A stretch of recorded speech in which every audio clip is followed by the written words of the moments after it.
Hey, welcome back to my classes Physics Tutorials with BK, where you will learn with fun. So I am back with the NCERT example questions, and I am going to cover some basic and important questions for you to help you ace exam with confidence. So my today's topics will be NCERT examples.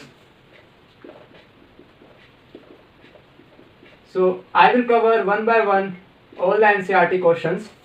So be prepared.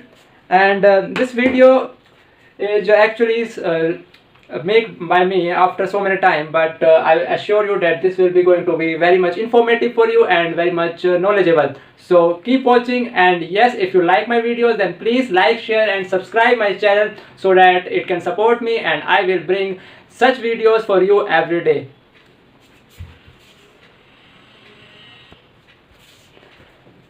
तो देखिए आपके पास दो charges हैं, ठीक है। ये आप मैंने क्वेश्चन आपके लिख दिया है बोर्ड पे, ठीक है। अभी इन दो चार्जेस के बीच में 30 सेंटीमीटर का डिस्टेंस है और हमें निकालना है कि कितना फोर्स लगेगा ये, ठीक है।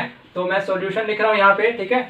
आपको दो पेन से लेकर आ रहा हूँ ताकि साफ साफ नजर आए कि फोर्स कितना लगेगा इस पे। देखिए फोर्स जो होगा हमारा इलेक्ट्रोस्टैटिक्स है, तो Fe लिख रहा हूँ। तो Fe कितना होगा, देखिए K तो हो गया हमारा 9 × 10⁹, ठीक है। नाउ अभी मैं यूनिट्स नहीं लिख रहा, ठीक है, क्योंकि यूनिट्स आपको पता ही है। चार्जेस का मल्टीप्लिकेशन करेंगे। फर्स्ट चार्ज है 2 × 10⁻⁻⁷। सेकंड चार्ज है हमारा, ये भी इतना ही है, ठीक है, दोनों 3 × 10⁻⁷, ठीक है। K Q1 Q2 divided by r², तो 0.3 × 0.3, ठीक है। तो हमने क्या करा अब इसको, अब यहाँ पे 9 × 10⁹ है, ठीक है, उसको अलग कर दिया। 2 × 3 6 हो गया, और यहाँ पे हो गया 10⁹ -7 -14 हो गया, ठीक है। और ये 3 × 9 हो गया। अब इंटू 10⁻² था ये, ठीक है। 0.1 × 0.1 मल्टीप्लाई करेंगे तो 10⁻−2 ऊपर जाके 10⁻+2 हो जाएगा, ठीक है। 9 - 14 + 2 हो जाएगा। अभी 9 से 9 गया, ठीक है। तो आंसर क्या आ जाएगा हमारा 6 × 10⁻9 + 2 11 11 - 14, तो -3 हो जाएगा ये हमारा। और इस तरह से हमारा फोर्स आएगा 6 × 10⁻10⁻³ न्यूटन, ठीक है। तो आप चेक कर लेना, ठीक है, एक्सरसाइज के सॉल्यूशन में। ये आपका सिंपल सा क्वेश्चन था। नेक्स्ट करेंगे हम। तो देखिए आपका सेकंड क्वेश्चन है। सेकंड क्वेश्चन है the electrostatic force on a small sphere of charge -0.4 microcoulomb due to another small sphere of charge -0.8 microcoulomb in air is 0.2 Newton. So obviously these two charges are oppositely charged. So opposite charges are always attractive in nature. Okay. So ये दोनों charges जो हैं आपस में एक दूसरे को attract करेंगे, ठीक है। तो फोर्स ऑफ अट्रैक्शन होगा। तो हमारा जो ये फोर्स है 0.2 न्यूटन, ये फोर्स ऑफ अट्रैक्शन होगा। बट यहाँ पर मेन क्वेश्चन क्या है कि इनके बीच का डिस्टेंस कितना है, तो वो निकालेंगे। सेकंड क्वेश्चन ये है कि उसका सेकंड स्क्वायर जो सेकंड वाला है उसके ऊपर क्या फोर्स लगेगा फर्स्ट वाले की वजह से, ठीक है। तो आपको पता ही है कि इलेक्ट्रोस्टैटिक फोर्स जो होता है वो म्यूचुअल होता है, ठीक है। एक जो दूसरे पे फोर्स लगा रहा है दूसरा भी उतना ही फोर्स लगाएगा। तो हमारा आंसर 0.2 न्यूटन आने वाला है, ये चेंज नहीं होने वाला। बट हमारा जो इसमें फर्स्ट पार्ट है, ए पार्ट, उसको सोल्व करेंगे। तो डिस्टेंस निकालने के लिए हमारे पास सिंपल सा एक फॉर्मूला है, F = K Q1 Q2 / r², ठीक है। तो अब यहाँ से r² निकालेंगे पहले, तो हमारा यहाँ पे आ जाएगा K Q1 Q2 divided by F। Okay, alright. अब यहाँ पे स्क्वायर जो है अंडर द रूट हो जाएगा, और यहाँ पे देखिए अंडर द रूट के बाद 9 × 10⁻⁹ पता ही आपको, ठीक है। और यहाँ पर सारी जो यूनिट्स है वो ऐसा ही लेंगे। चार्ज होगा कूलम में लेंगे, तो कूलम में चार्ज कितना होगा, देखिए 0.4 माइक्रोकूलम है, तो हम लिखते हैं 4 × 10⁻⁻7 कूलम, ठीक है। तो -6 तो पहले से था, और 0.4 को 4 बनाया तो -7 हो गया। उसके बाद मल्टीप्लाई करेंगे Q2 क्या है हमारा 0.8, तो 8 लिख सकते हैं। 8 × 10⁻⁻, यहाँ पर देखिए -6 पहले से और एक 7 और आ जाएगा यहाँ पे, ठीक है। कूलम हटा दीजिए तो आप कंफ्यूज होंगे। डिवाइडेड बाय कितना करेंगे, फोर्स कितना है यहाँ पे 0.2, तो 0.2 है यहाँ पे इक्वल्स टू, ठीक है। आप यहाँ पे देखिए जब इसको सोल्व करेंगे तो ये 2 ऊपर जाएगा, ठीक है, ये हटाया, ऊपर +1 हो जाएगा। यहाँ पे जो भी आपका कट रहा है काट दीजिए, ठीक है। ये देखिए 2 4 जा 8 हो गया, 4 × 4 है, एक 4 बाहर आ जाएगा, ये एक 4 बाहर आ गया, और 9 का 3 बाहर आ गया, ठीक है। नीचे तो कुछ बचा नहीं, ऊपर क्या बचा 10⁹9, ठीक है। अब ये देखिए ये 4 और 4 कैंसिल, बाहर आ गया 4, ये 9 का 3 बन गया। अब ये 9 फिर -7, ठीक है, फिर -6, ठीक है। अब यहाँ पर देखिए ये +1 कहाँ से आया, ये यहाँ से आया, ठीक है। ये -1 था, ऊपर जाके +1 हो गया। अब देखिए ये आ गया आपका 12 और अंडर दी रूट जो है आपका वो 10 की पावर 9 - 7 - 6। तो आप यहाँ पर देखिए जो 6 और 7 हो गया वो 13 हो गया, तो 9 - 13 कितना हो गया, -4 हो गया। तो ये क्या हो गया 12 × 10 की पावर -2।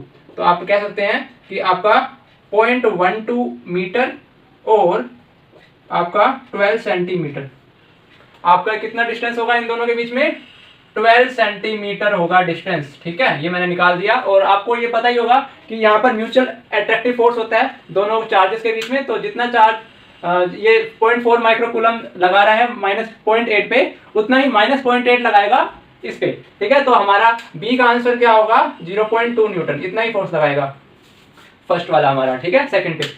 तो आशा करता हूँ आपको ये समझ में आया होगा कंसेप्ट, ठीक है। आज मैं आपके सारे जो कंसेप्ट्स हैं चार्ज के और इसमें जितने भी क्वेश्चन के एक्सरसाइज हैं वो सारी कराऊंगा, ठीक है। तो इसको नोट डाउन कर लीजिए आप।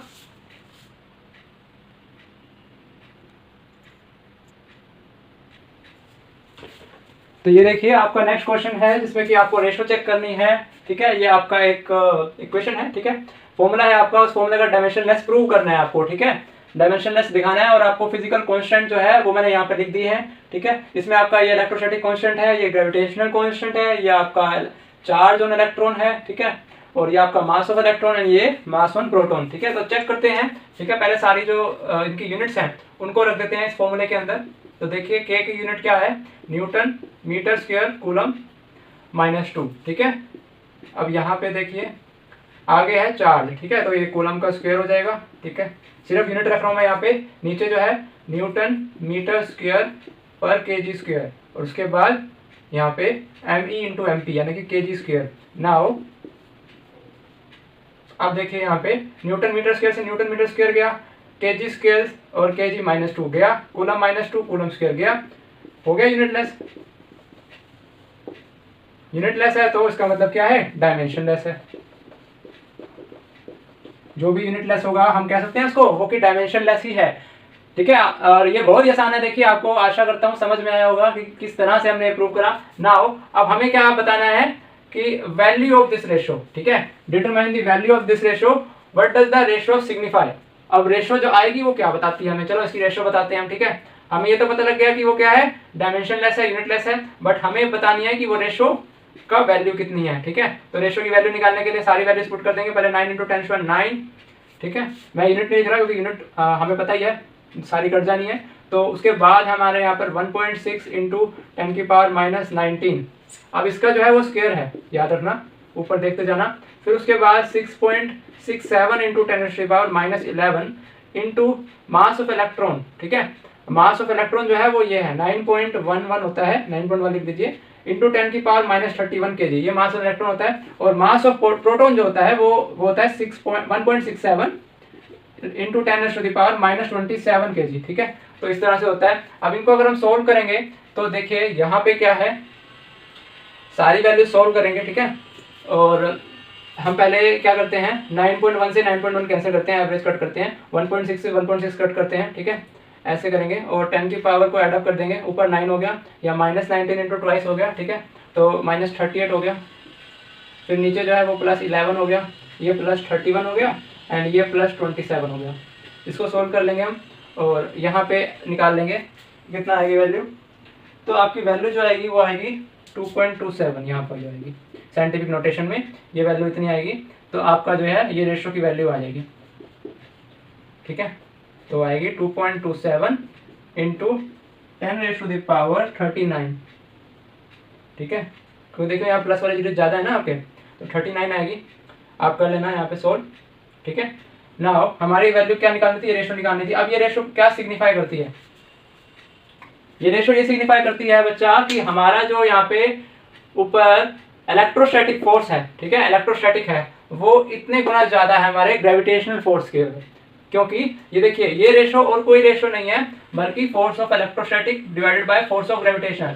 फोर्स ऑफ इलेक्ट्रोस्टैटिक लिख सकते हैं K(Q1 Q2) divided by r², और हमारे यहाँ पर लिख सकते हैं G(m1 M2) divided by r²। r² से r² कैंसिल हो गया, तो रेशो क्या बच गई, K चार्ज का square divided by gravitational constant and masses का प्रोडक्ट MEMP।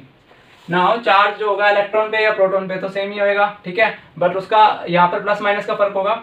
तो आपका जो रेशो है force of electrostatic and force of gravitational, वो कुछ इस तरह से हमारा रेशो आएगा, और रेशो की वैल्यू ये बता रही है। तो इसका मतलब कि हमारा इलेक्ट्रोस्टैटिक फोर्स जो है वो बहुत ज्यादा है as compare to gravitational constant, sorry gravitational force, ठीक है। तो अब आपके पास एक नया क्वेश्चन आएगा, ठीक है।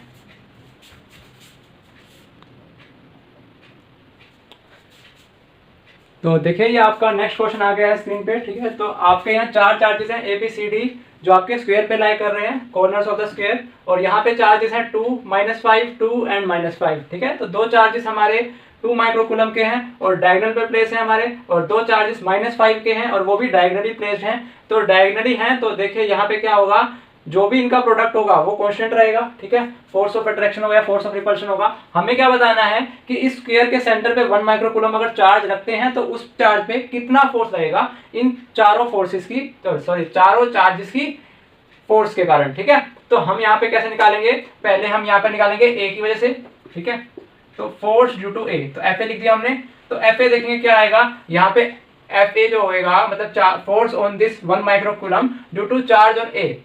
देखिए यहाँ पे फोर्स ऑफ रिपल्शन होएगा क्योंकि दोनों के चार्जेस क्या है, सेम है, +2 +1, तो यहाँ पे क्या होगा, रिपल्शन होगा, ठीक है। इस तरफ फोर्स लगेगा इस पे, ठीक है। तो फोर्स ऑफ ए जो होगा हमारा कितना होगा, हम इसको निकाल लेते हैं के, और इनका प्रोडक्ट का charge is 2 × 10⁻⁻12 divided by r², ठीक है। अभी यहाँ पे देखिए कि ये 10 है, ये भी 10 है, ठीक है। तो ये क्या होगा हमारा, ऑब्वियसली बात है कि ये 10 है, ये 10 है, तो ये भी यहाँ पर क्या होगा, निकाल लीजिए, राइट हैंड ट्राइंगल है।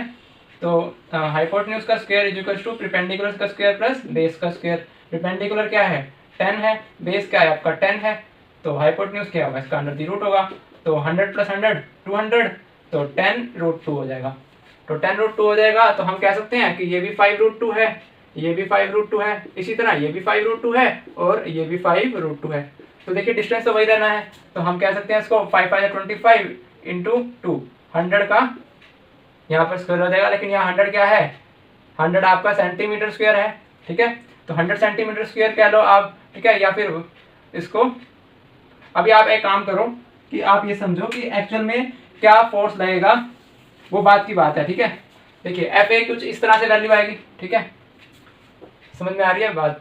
5√2 का स्क्वायर लिख लेता हूँ मैं, चलो, ठीक है। यूनिट का मत देखना यहाँ पे, force on 1 microcoulomb due to C की वजह से देखिए क्या लगेगा, पहले ए की वजह से फिर सी की वजह से निकालेंगे। तो सी की वजह से जो फोर्स लगेगा वो इलेक्ट्रोस्टैटिक कांस्टेंट इनटू, अब यहाँ पे देखिए प्रोडक्ट ऑफ चार्जेस अगेन 2 × 10⁻⁻12 हो जाएगा, और यहाँ पे क्या है, रिपल्सिव फोर्स लगेगा, यहाँ पे क्या है, रिपल्सिव फोर्स लगेगा, और डिवाइडेड बाय जब करेंगे तो हमारा 5√2 का अगेन स्क्वायर। तो आप देखिए ये दोनों के दोनों फोर्सेस क्या है, सेम है, इसका वैल्यू सेम है, बट इनका देखिए डायरेक्शन देखिए। तो यहाँ पे ए की वजह से फोर्स कैसे लग रहा है, इन दिस डायरेक्शन, ठीक है, ये इस डायरेक्शन में लग रहा है। बट सी की वजह से डायरेक्शन कौन सी हो रही है, सी की वजह से डायरेक्शन ये हो रही है, ठीक है। यहाँ पे ये सी की डायरेक्शन है और ये ए की डायरेक्शन है। तो सी और ए जो है वो आपस में अपोजिट डायरेक्शन में है और इनकी वैल्यू भी क्या है, सेम।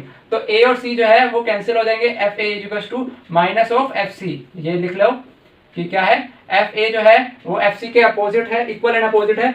इसी तरह से एफ बी और एफ डी जो है वो भी क्या होंगे, इक्वल एंड अपोजिट। आप करके देख लेना, क्योंकि प्रोडक्ट ऑफ चार्जेस क्या है, सेम है, -5 या 1, इधर भी -5 और 1, और यहाँ पे डिस्टेंस जो भी है 5√2 वो भी सेम है। तो यहाँ पे एफ बी और एफ डी का जो फोर्स है वो भी क्या होगा, इक्वल एंड अपोजिट। तो यहाँ पे नेट चार्ज क्या होगा, net charge on point E that is the centre of square will be 0 Newton.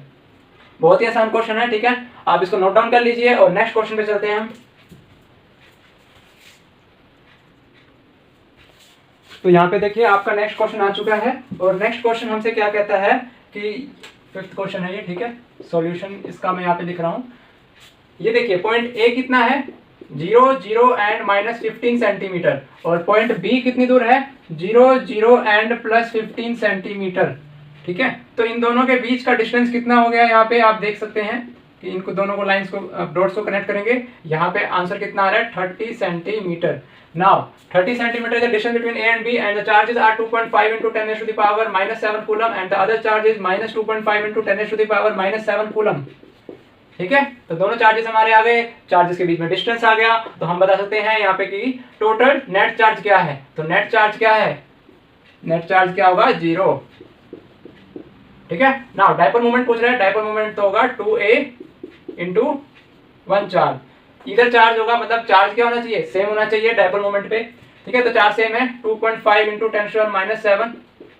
ठीक है, एक प्लस होता है और दूसरा नेगेटिव होता है। नाउ इनके बीच का डिस्टेंस 30 सेंटीमीटर है। ठीक है, 2a क्या है यहाँ पे 30, तो यहाँ पे क्या लिखेंगे 0.3 मीटर, 0.3 मीटर। नाउ ये 0.3 हो गया, देखिए यहाँ पे उल्टा कर दिया मैंने, क्यों यहाँ पे ले आया और यहाँ पे डिस्टेंस ले आया। नाउ हमारा यहाँ पे कूलम मीटर आएगा, यूनिट क्या आएगी, कूलम मीटर। अब देखिए 25 या 75 होता है तो 0.75, ठीक है, इंटू 10⁻⁻⁷ कूलम मीटर।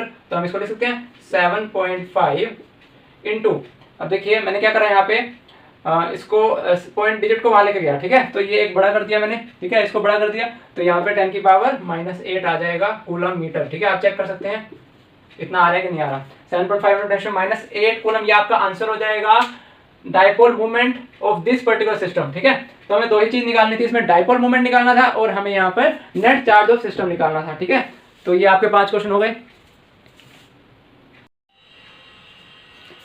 तो देखिए आपका नेक्स्ट क्वेश्चन क्या है यहाँ पे कि पॉलिथीन पीस, आपके पास एक पॉलिथीन का पीस है, आपने उसको रब किया वूल के ऊपर, और वूल के बाद रब करने के बाद आपने क्या पाया कि पॉलिथीन के ऊपर एक नेगेटिव चार्ज आ गया, और वो नेगेटिव चार्ज अमाउंट में कितना है 3 into 10⁻⁻7 coulomb.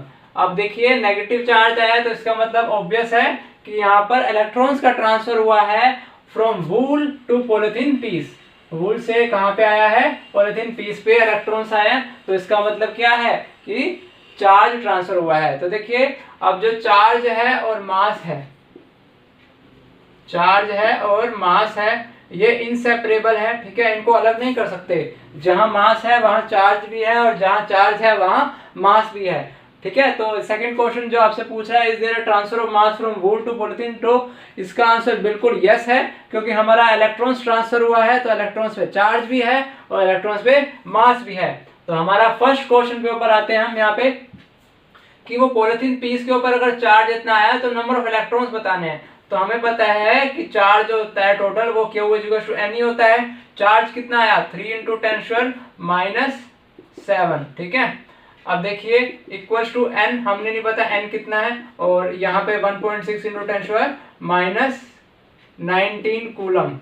Now charge electron होता है नेगेटिव, ठीक है, और यहाँ पे ये नेगेटिव चार्ज है तो हम इसके यहाँ भी नेगेटिव लगा देते हैं और यहाँ भी नेगेटिव लगा देते हैं, तो नेगेटिव नेगेटिव कैंसिल, और हमारा जो n आ जाएगा वो कितना आ जाएगा 3 इंटू 10⁻⁻7 है यहाँ पे। ठीक है, और डिवाइडेड में है 1.6 इंटू 10⁻⁻19। ठीक है, अब देखिए ये भी कूलम है और ये भी कूलम है, तो कूलम से कूलम कट जाएगा।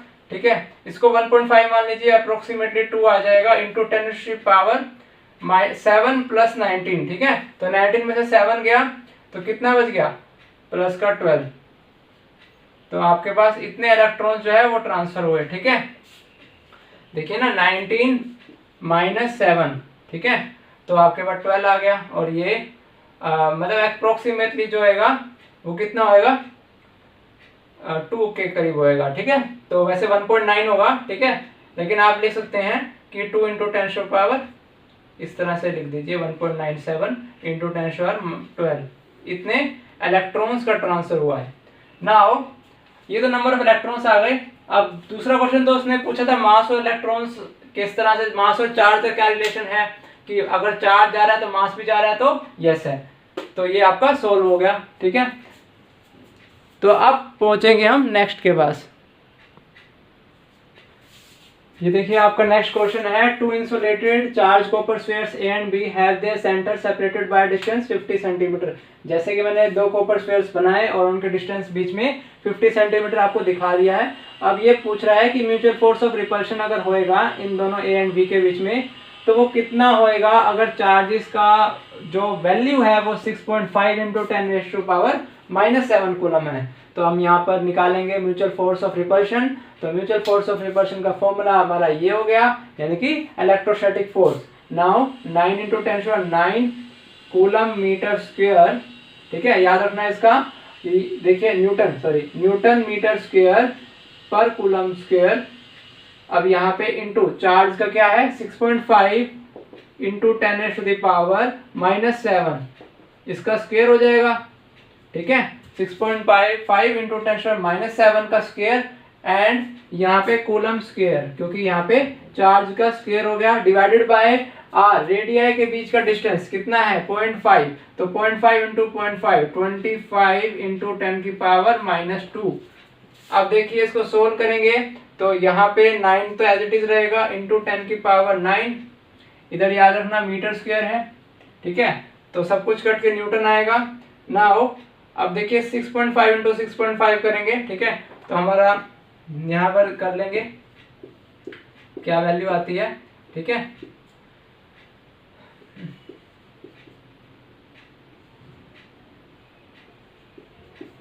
तो ये आ गई आपकी 4225, 42.25 इंटू 10⁻⁻14।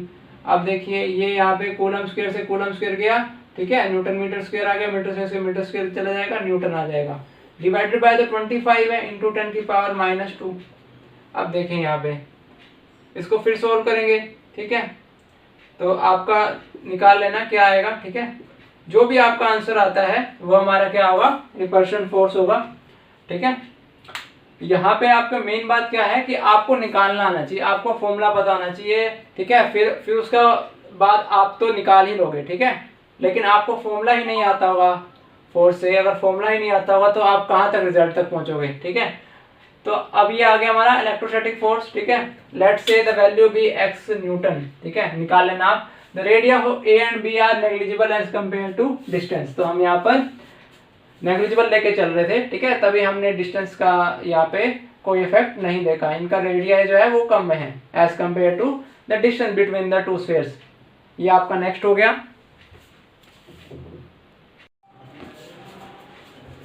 तो देखिए वो पिछले क्वेश्चन के बाद अब ये नेक्स्ट क्वेश्चन मैं आपके सामने लेके आया हूँ, और ये क्वेश्चन है suppose the spheres A and be in previous question, जैसे कि पहले बताया था ए एंड बी स्फीयर्स है। ठीक है, और इन दोनों स्फीयर्स का आइडेंटिकल साइज है यहाँ पे, और थर्ड स्फीयर जो है बिल्कुल सेम साइज का बट अनचार्ज, यानी कि कोई चार्ज नहीं है सी पे, is brought in contact with the first and then second sphere and finally remove from both.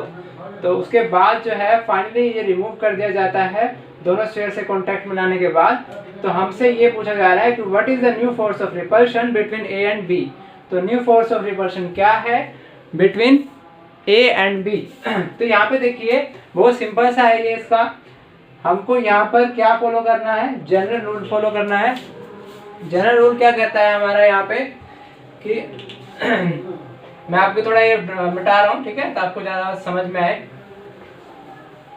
देखिए यहाँ पे क्या है, जनरल रूल कहता है हमारा कि जो चार्ज होगा वो डिवाइड हो जाएगा। ठीक है, for example A and B अगर है, बी अनचार्ज है और वो ए के कांटेक्ट में आता है, तो ए का जितना चार्ज है वो इक्वली डिस्ट्रीब्यूट हो जाएगा, क्योंकि जब हम ये कांटेक्ट में होंगे दो बॉडीज, तो दो बॉडीज एक बॉडी बन जाती है। ठीक है, चार्ज ये नहीं देखता कि ये अलग अलग बॉडी है, चार्ज को दिखता है ये एक बॉडी है। ठीक है, तो चार्ज के लिए बॉडी कैसे होगी, कुछ इस तरह से, चार्ज के लिए बॉडी कुछ इस तरह से होगी, ये टच में होंगे तो ये ए है ये बी है, तो चार्ज क्या करेगा, इक्वली डिस्ट्रीब्यूट हो जाएगा। तो यहाँ पर देखिए इनका साइज क्या है, साइज के अकॉर्डिंग होएगा, जितना रेडियस है उसके अकॉर्डिंग डिस्ट्रीब्यूट होएगा चार्ज।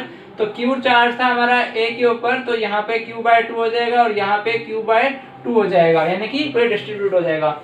उसके बाद अब बी पे चार्ज कितना हो गया, q/2। नाउ अब बी को जब सी पे कॉन्टैक्ट में लेके आते हैं तो उसके बाद क्या होता है कि बी का चार्ज q/2 है और सी का चार्ज q है, तो इन दोनों का जब एडिशन करते हैं तो 3q/2 हो जाता है। अब क्या है, इन दोनों का देखिए मिक्स क्या हो गया 3q/2। ठीक है, जब ये दोनों बॉडीज कांटेक्ट में है, बट इनको अलग अलग करेंगे तो इसका क्या हो जाएगा, फिर डिवीजन हो जाएगा, तो नेट चार्ज फिर लास्ट में क्या रह जाएगा 3q/4। ठीक है, तो अब क्या रह गया, सी पे रह गया 3q/4, ए पे रह गया q/2 और बी पे क्या रह गया 3q/4। तो हमें बी पे बताना है, तो बी पे कितना चार्ज है, बी पे चार्ज है 3q/4। तो यहाँ से क्या है, q की वैल्यू पुट करें, 3/4 से मल्टीप्लाई करें, आपका आंसर आ जाएगा। ठीक है ना, सिंपल ये क्वेश्चन। ठीक है, बहुत अच्छी, अगर आप रिवीजन करते रहोगे एक्सरसाइज जो भी एनसीईआरटी के क्वेश्चन दे रखे हैं तो आपको इसमें ग्रास्प आ जाएगा, ठीक है, आपको कंसेप्ट समझ में आ जाएगा और सारे क्वेश्चन आप चुटकियों में जाके सोल्व करोगे, ठीक है। तो इसी के साथ मैं नेक्स्ट क्वेश्चन पे चलता हूँ और अभी के लिए मैं रब कर रहा हूँ।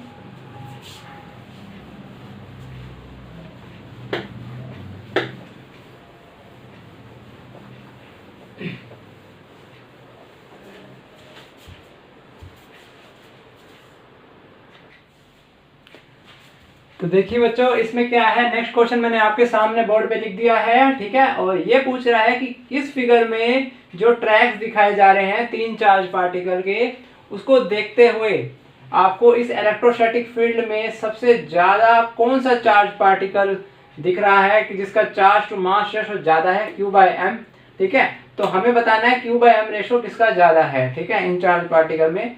और ये भी पूछ रहा है कि इनके साइंस बताओ कि कौन सा पॉजिटिव है कौन सा नेगेटिव है। तो साइन देख लिए। अब जो चार्ज पार्टिकल सिमिलर का होगा, सिमिलर प्लेट पे चार्ज कौन सा है, यहाँ पॉजिटिव है, ठीक है। और ये वाला जो चार्ज पार्टिकल है वो अट्रैक्ट हो रहा है, देखो हो रहा है ना अट्रैक्ट, ये देखो इसकी मूवमेंट। तो इसका मतलब क्या है कि यहाँ पर ये जो चार्ज पार्टिकल है ये नेगेटिवली चार्ज है, ठीक है।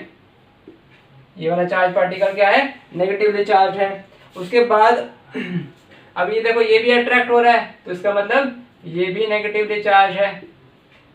बट ये देखो ये वाला चार्ज पार्टिकल है ये पॉजिटिव से तो दूर जा रहा है बट नेगेटिव के पास जा रहा है, तो उसका मतलब ये वाला चार्ज पार्टिकल क्या है, पॉजिटिवली चार्ज है। तो हमने साइंस बता दी है। अब बात आती है कि Q/m कि चार्ज बाय मास रेशो किसकी ज्यादा होगी। तो यहाँ पर देखिए डेविएशन देखते हैं, तो इसकी डेविएशन देखिए थोड़ी ज्यादा है, इसकी भी देखिए, इसकी भी बहुत ज्यादा है, बट इसकी यहाँ से देखिए कितनी कम है, ये देखिए। तो ये वाला जो चार्ज पार्टिकल है इसकी चार्ज बाय मास रेशो जो है वो बहुत ज्यादा है, ठीक है।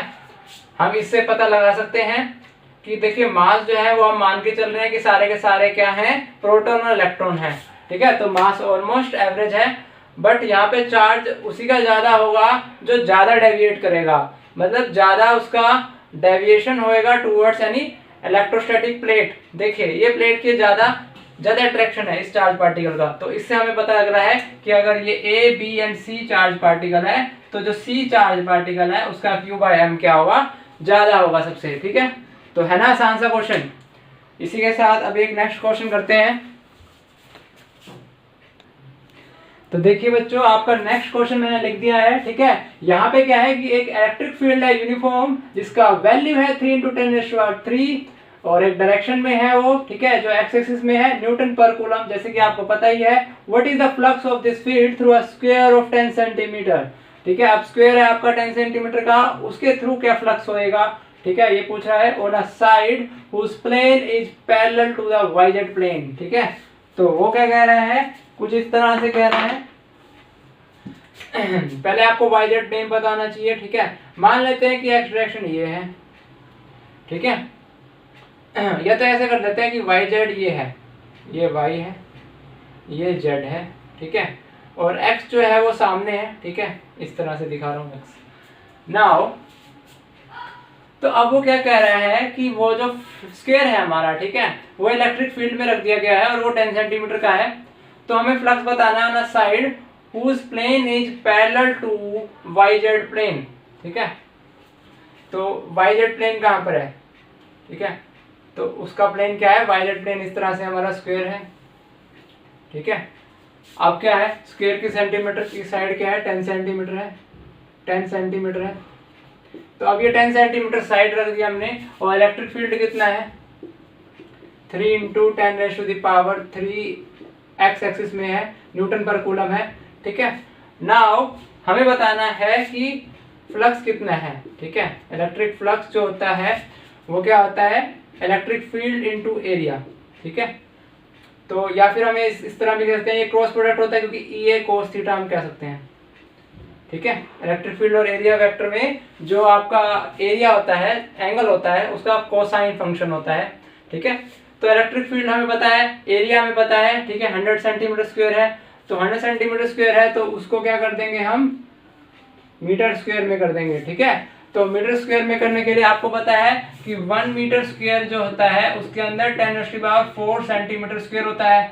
तो यहाँ से देखिए कि हम बता सकते हैं कि 1 सेंटीमीटर स्क्वायर जो होता है उसके अंदर 10⁻⁴ मीटर स्क्वायर होती है। तो बस आपको क्या करना है, हमारे के आगे 100 सेंटीमीटर स्क्वायर है, तो 100 को मीटर स्क्वायर में करने के लिए यहाँ पे 10⁻⁴ लगा देंगे, क्या हो गया मीटर स्क्वायर।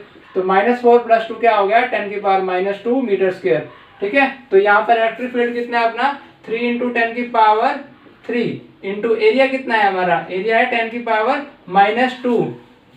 नाउ अब क्या है हमारा कोसाइन फंक्शन। ठीक है, और कोस लिखेंगे, एंगल कितना बोल रहे हो, इधर लिखा हुआ है एंगल, तो वो एंगल क्या बोल रहा है, on a side whose plane is parallel to the yz plane, yz plane के पैरेलल है। नो, इसकी जो नॉर्मल वेक्टर है वो I है, इलेक्ट्रिक फील्ड जो है ऐसे निकल रहा है। ठीक है, और एरिया वेक्टर जो है इसका वो yz प्लेन के अकॉर्डिंग है, तो ये भी x है। ठीक है, तो कोसाइन का 0 हो गया, तो एंगल कितना हो गया 0। तो आपको पता है cos 0 1 होता है, तो यहाँ पे 3 × 10⁻1 हो जाएगा, 3 - 2 1।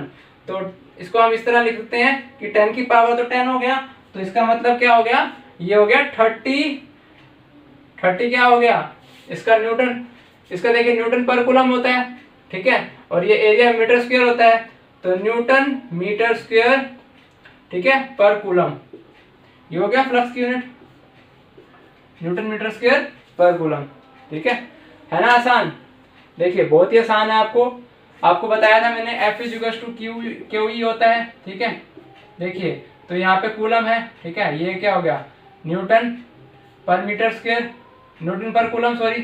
ठीक है, तो न्यूटन पर कूलम, कूलम से कूलम कट गया, फोर्स की यूनिट आ गई ना न्यूटन। तो इस तरह से आप देखिए, तो इलेक्ट्रिक फील्ड की क्या यूनिट होती है न्यूटन पर कूलम। ठीक है, और इलेक्ट्रिक फ्लक्स की क्या होती है न्यूटन मीटर स्क्वायर पर कूलम। तो हमारा फ्लक्स क्या आ गया 30 न्यूटन मीटर स्क्वायर पर कूलम। अब एक सेकंड सिनेरियो है जो कि सेकंड इसका पार्ट है, तो वो सेकंड पार्ट में जो क्या कह रहा है वो आपको अभी बताता हूं मैं, इसको रब करने के बाद। ठीक है,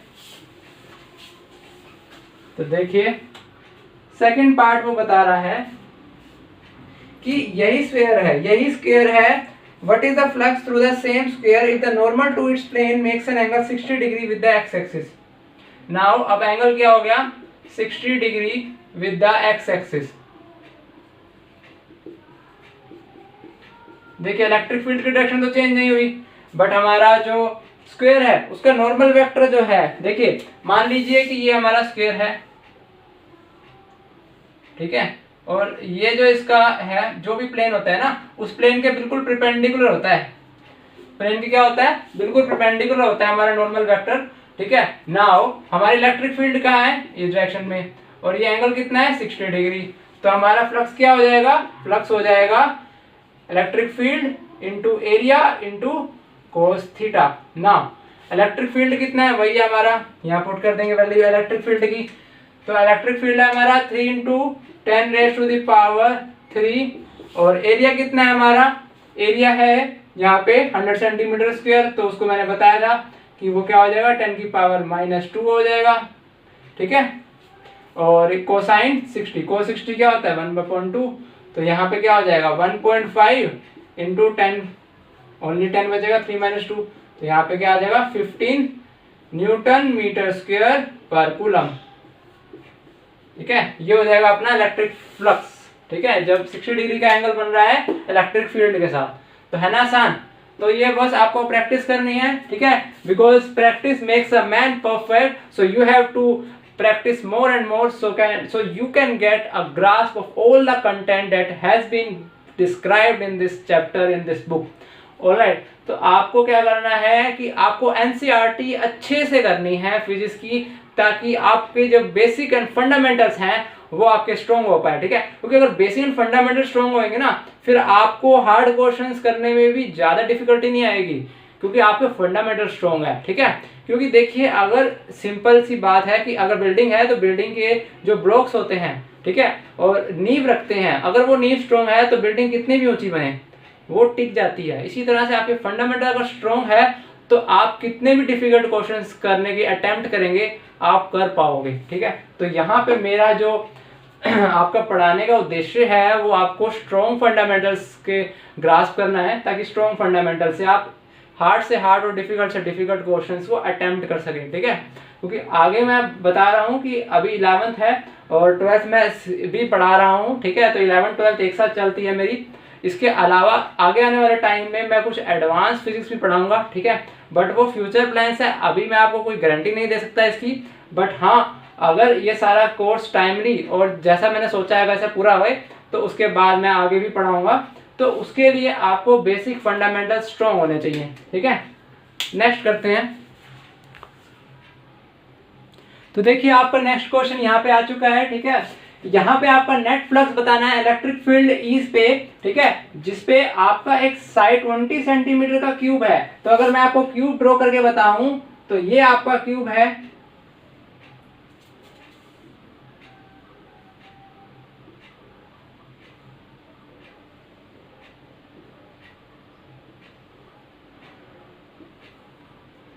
थोड़ा सा यहाँ पर जो है वो एडजस्ट करना पड़ेगा हमें, ठीक है। ये आपका क्यूब है और यहाँ पे आपको क्या दिख रहा है, देखिए ये मैं मान लेता हूँ एक्स एक्सिस, ठीक है। इसका बेस जो है वो एक्स एक्सिस है, ठीक है। ये वाली एक्सिस वाई है, ठीक है, और इसके सामने वाली जो है वो जेड है। नाउ आप देख सकते हो कि वाई एक्सिस के परपेंडिकुलर जो अगर हम ड्रॉ करेंगे, ठीक है, इस डायरेक्शन में, ये देखिए ये फेस है वाई के परपेंडिकुलर, ठीक है, वाई कैप लगा लो इसको। अब ये एक्स एक्सिस है, ठीक है, तो एक्स एक्सिस के बिल्कुल परपेंडिकुलर ऊपर की ओर ये एक्स कैप लगा लो, ठीक है। और एक जेड एक्सिस जो है, ठीक है, जो सामने है, ठीक है, जेड एक्सिस सामने है, तो उसके भी एक परपेंडिकुलर होएगा ना। आप ये देखिए, तो उसके परपेंडिकुलर कैसे दिखाएंगे हम, यहाँ से इस तरफ, मतलब ये बाहर की ओर आ रहा है, तो आप ऐसे समझिए, ठीक है, ये बाहर की ओर आ रहा है, एक्स इधर हो गया, वाई इधर हो गया और जेड बाहर की ओर हो गया, ये जेड कैप लगा लीजिए, ठीक है। अब ये तीनों फेसेस, तीनों डायरेक्शन जो है वो कोऑर्डिनेट प्लेन्स पे हैं, ठीक है। अब आपसे क्या पूछ रहा है, अगर ये साइड 20 सेंटीमीटर की है तो आप हमें ये बताइए कि यूनिफॉर्म इलेक्ट्रिक फील्ड ई में फ्लक्स क्या होगा। What is the net flux of the uniform electric field through a cube of side 20 centimeter oriented so that its faces are parallel to the coordinate planes। देखिए बहुत यहाँ पर simple है strategy कि आपको क्या करना है कि इन फ्लक्स जो आपको निकालना है, सबसे पहले आप टुकड़ों में बांट दीजिए, ठीक है। तो टुकड़ों में बांटोगे तो प्रॉब्लम थोड़ी सोल्व हो जाएगी, ठीक है। कैसे सोल्व होएगी, कुछ इस तरह सोल्व होएगी कि सबसे पहले अगर आप ये फेस लेंगे तो यहाँ पे आपको क्या करना है, इलेक्ट्रिक फील्ड की डायरेक्शन देखनी है और आपका वेक्टर जो यहाँ पे प्लेन वेक्टर है वो ऊपर है और इलेक्ट्रिक फील्ड की डायरेक्शन कहाँ पे है, ठीक है। मान लेते हैं कि वो, हाँ, तो इसमें क्या है कि इलेक्ट्रिक फील्ड की डायरेक्शन जो है मैंने अभी देखा कि वो आई कैप है, ठीक है, क्योंकि प्रीवियस क्वेश्चन के अकॉर्डिंग हमारी इलेक्ट्रिक फील्ड की डायरेक्शन है तो वो आई कैप है, यानी कि इधर है। तो यहाँ देखिए एक्स कैप का जो ये वेक्टर है वो इलेक्ट्रिक फील्ड के वेक्टर से 90 डिग्री का एंगल बना रहा है और cos 90 होता है 0, तो यहाँ पे इलेक्ट्रिक फील्ड 0 हो गया। सिमिलरली इस वाले फेस से भी इलेक्ट्रिक फील्ड 0 हो जाएगा क्योंकि इसका जो वेक्टर होगा वो इस तरफ होगा, ठीक है, तो ये 0 हो गया। नाउ अभी यहाँ देखें ये वाला फेस जो है वो इस तरफ है, 180 डिग्री बना रहेगा, ठीक है, और ये वाला फेस जो है यहाँ से वाई कैप देखिए 0 डिग्री बना रहा है। तो देखिए इसका तो हो जाएगा ई ए cos 0 1 हो गया। और यहाँ पे देखिए कि यहाँ पर जो है ई, ठीक है, एरिया भी है और cos 180 यानी कि -1, ठीक है। तो अब यहाँ पे देखिए माइनस ई एंड प्लस ई, तो दोनों आपस में एडिशन होके कैंसिल हो जाएंगे। बचा हमारा एक ही फेस, ठीक है, जो कि बाहर है, ठीक है। अभी देखिए यहाँ पर क्या है, यहाँ पे जेड एक्सिस का जो है उधर देखिए आपका एंगल कहाँ बन रहा है, देखिए ये है आपका एरिया वेक्टर और इलेक्ट्रिक फील्ड डायरेक्शन ये है, तो cos 90 0 हो गया। सिमिलरली ये प्रीवियस इसका जो फेस होगा, पीछे वाला फेस होगा, वहां पे एरिया वेक्टर ऐसे है और आपका जो इलेक्ट्रिक फील्ड है वो इस तरफ से है, ठीक है, तो यहाँ भी आपका 90 डिग्री का एंगल बन रहा है, तो यहाँ पे भी cos 90 0 और आगे वाली साइड भी cos 90 0। बस यहाँ पे क्या है कि आपका इस वाले फेस के लिए होगा इलेक्ट्रिक फ्लक्स और इस वाले फेस के लिए भी इलेक्ट्रिक फ्लक्स होगा, बट हमारा जो इलेक्ट्रिक फील्ड की वैल्यू होगी वो यहाँ पे होगी ई ए -1 एंड यहाँ पे वैल्यू होगी electric field into area plus 1। ठीक है, देखिए इलेक्ट्रिक फील्ड कांस्टेंट है, वो डिस्टेंस के साथ यहाँ पे कम नहीं हो रही है। ठीक है, तो ई की वैल्यू चेंज नहीं होगी। आप ये सोचो कि ये -1 थोड़ा कम होगा, ये थोड़ा ज़्यादा होगा, ठीक है, ये कम होगा, ये थोड़ा ज़्यादा होगा, तो ऐसे नहीं है। तो हमारा यहाँ पर क्या होगा, ई ए एंड माइनस ई ए, और नेट फ्लक्स जो होगा यहाँ पर 0 हो जाएगा। ठीक है, आइए चेक करते हैं पीछे यहाँ हमारा आंसर सही आया कि नहीं आया। क्वेश्चन नंबर जो ये एक्सरसाइज का है ये 16 है।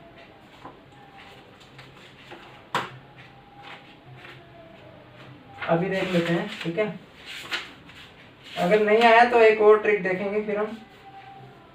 हाँ देखिए 0 आया है। The number of lines entering the cube is the same as the number of lines leaving the cube. ठीक है, तो इलेक्ट्रिक फ्लक्स सिर्फ उस कंडीशन में 0 नहीं होता जब नंबर ऑफ लाइंस एंटर करने वाली ज्यादा होती है उससे जो नंबर ऑफ लाइंस एग्जिट कर रही है। ठीक है, यहाँ पे जितनी नंबर ऑफ लाइंस एंटर कर रही है इस पर्टिकुलर क्यूब में उतनी ही लाइंस बाहर भी जा रही हैं, तो इलेक्ट्रिक फ्लक्स क्या होगा, 0